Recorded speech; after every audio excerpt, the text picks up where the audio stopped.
What the hell is this article that I just read? DOGE goons physically drag Social Security worker from desk. The high-ranking civil servant had opposed a plan to push out migrants by falsely listing them as dead, and he was forcefully removed from his desk at the Social Security offices. Now, I want to break down this story and a few more. We have a lot to talk about today. Before we even break down this, there's a story that is tangentially related that is equally as important. Social Security's announcements are leaving its website and now moving to X, meaning the primary communication service from the Social Security service is coming from a platform that Elon Musk owns and Elon Musk leverages to spread disinformation. So if you want official updates on your retirement, your disability checks, your benefits of any sort, you now have to scroll through Elon's personal propaganda machine. You don't just get Social Security announcements, you also have to get conspiracy theories, rage-baiting posts that will make you mad, Russian disinformation all throughout Twitter, all just to see an update about your disability check, which, by the way, Elon Musk is also sort of poking and prodding with right now. Now, it's not like he's completely nuking Social Security. I don't want to raise any panic. I've gotten emails of people scared. There's no reason to be scared, but the thing is, Elon Musk is making these attempts. We need to make sure we're going to these hands-off protests and saying, hey, keep your hands off the Social Security, disability checks, Medicare, Medicaid, all of these things. Keep your hands off. But back to the main story. The fact that Social Security's announcements are leaving its official website and going to Elon Musk's platform is a gross abuse of power, but also concession from the people working within Social Security. Why is Elon Musk now allowed to dictate the narrative on Social Security and say that it's a Ponzi scheme and it's fraudulent? And then if you're on Social Security and you want to go get information, you have to read through Elon Musk's tweets about Social Security being fraudulent. It's disgusting. And check out Representative Jason Crow breaking this down from Colorado. He has a Well, he's a billionaire acting as billionaires do. They're trying to raise money. They're trying to pad their own pockets. You know, this is somebody who's one of the largest defense government contractors in the country, and he's been given the keys to every government agency by Donald Trump. Not only that, there's zero congressional oversight. Nobody really can even say what his job is. There's no accountability. There's no insight into what he's doing. And people are pretty pissed off about it, and they should be, right? Because he has access to their Social Security systems. We have access to the payment systems. And he's the one who's deciding what to cut and what not to cut when he has a vested interest in all of these programs. So people see what's going on here. It's not okay. Very well said. And before we get on to the main story, the key point that Jason Crow makes here, well, a few key points that the representative makes, but number one, there's no external oversight. Most departments, most institutions have an external body overseeing them, so there are checks and balances. All Elon Musk has is his own Twitter account that he runs and the DOGE account, which he also runs. So it's like the same problem as people going to X to get their Social Security disinformation. It's all this feedback loop of disinformation, but also there are many conflicts of interest. Elon Musk is rushing it and being reckless. I mean, let me play a clip from my Jubilee debate just to show you. Me debating a conservative about Elon. All that I ask is that you scroll down, make sure you drop a like and hit that subscribe button so we can continue being the fastest growing, one of the fastest growing political channels on all of YouTube. DOGE and Elon Musk fired a bunch of nuclear stockpile workers, as Naima said, and then they realized 24 hours later, and you can look this up, these were uniquely qualified, highly specialized people who were maintaining and taking care of our nuclear stockpiles. So they fired them on Thursday. They've reached back out on Friday, but the nuclear stockpile people were locked out of their federal emails, so there was a bunch of downtime where our stockpiles couldn't be maintained. Two questions. Is that efficient? And is that helping America? But here's the thing. Okay, so for the nuclear thing, that is bad. It's great. And I'm going to agree with you right there. And I think it's great that you mention it. And I think it's great that we can acknowledge that, oh my gosh, if we cut things that don't need to be cut, we need to figure it out and make sure those things are not cut. Here's the problem. The government is so massive and so wasteful and so inefficient that it is almost impossible to tell the fat from the muscle because of how massive the entire system is. It's like doing surgery. Yeah, I still disagree with your entire thesis. I think surgery, something that is necessary with surgery is precision. You have surgical precision when you do things, and that's not what Elon Musk is doing. So the way that Elon Musk is doing it is not only reckless, but it's illegal.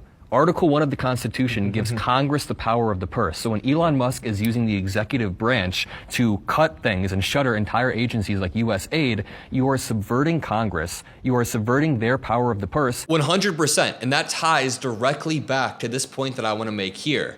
Richard Hanania posted, Elon Musk has reduced the claims about what Doge is saving from $1 to $2 trillion to $150 billion. But the New York Times reports he's still getting the numbers wrong through things like accounting errors, canceling contracts that don't exist. We've also heard that he's claimed to cancel contracts that ended years ago. There was a contract that was paid out fully in 2019, and Elon Musk listed that as saving $8 billion. That's part of the $150 billion number. And then they don't remove these accounting errors, which is absolutely wild. And really quickly, life has been kind of stressful lately. Between all of the work we do to stay on top of the news every day, between all of the work we do at our actual jobs or school, whatever you spend your days doing, I feel like half of us are running on caffeine and stress most of the time. That's why I'm excited to have Via sponsoring this episode. Now, these sponsors genuinely keep this space going at a time when it feels like Trump is attacking us. So let me explain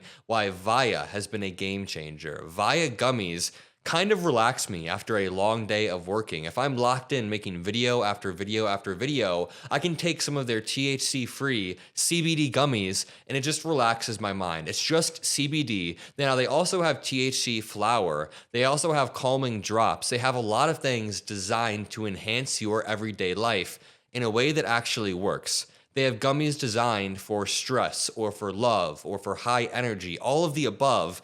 You can decide whatever you want. And, you know, the best part is Via ships everywhere across the United States. Legally, it comes discreetly and directly to your door. No medical card required. No hassle at all. Plus, if you're not sure what to get, they've got this quick product finder quiz that will match you with the best option. So if you're stressed and you want THC-free stuff, you can get these specific gummies. Or if you want to smoke this type of flower, you can get this. It's all up to you. And it's 2025, guys. Go check it out. It's really, really sick. If you're 21 plus, go treat yourself and grab 15% off of your first order with the code BLUEHEART at viahemp.com.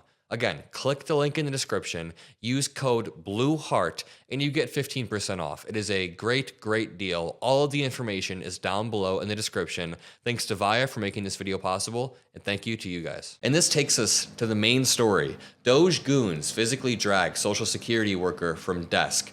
This is going to be an interesting story because the Elon administration, but the Trump administration with Elon Musk running Doge has been making all of these really, really fast-paced mistakes and not really being able to fix them. So for example, Elon Musk claimed that there were hundreds, thousands of dead people on the Social Security payrolls, but it turns out that was just a mechanism from COVID to stop fraud. I made a whole other video about this, but that was actually to stop fraud.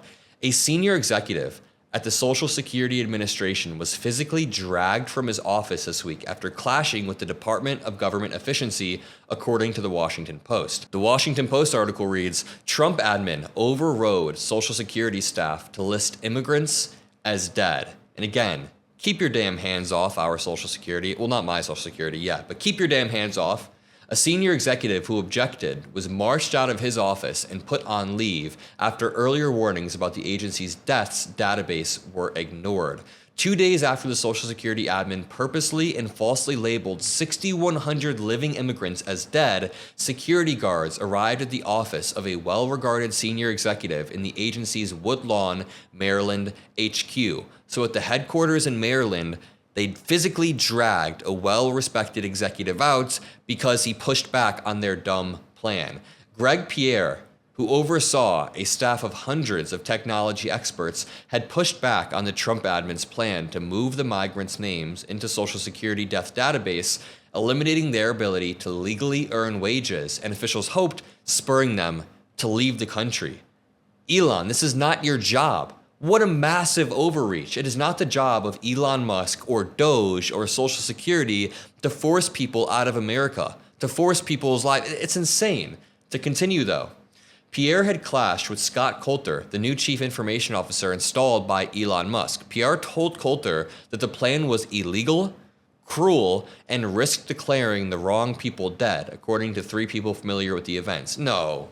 Elon Musk making a fast-paced mistake and ruining somebody's life? No. Actually, there are multiple stories of people being labeled as dead and having to go through weeks of a bureaucratic nightmare just to get their Social Security checks again. But I guess that's intentional. The goal is to make life so unlivable, so bureaucratically impossible for these migrants in particular, that many of them will just quote unquote self-deport, which is absolutely disgusting. Remember, Elon Musk can't be trusted with anything. This guy sends out 200 tweets a day, 99% of them just pure disinformation. The ones that aren't disinformation are probably just like racist memes or whatever the hell, and that's still disinformation. On top of that, they fired nuclear stockpile workers, they accidentally paused Ebola research and never restored it, they paused measles research. All of these things combine to paint a pretty terrible picture.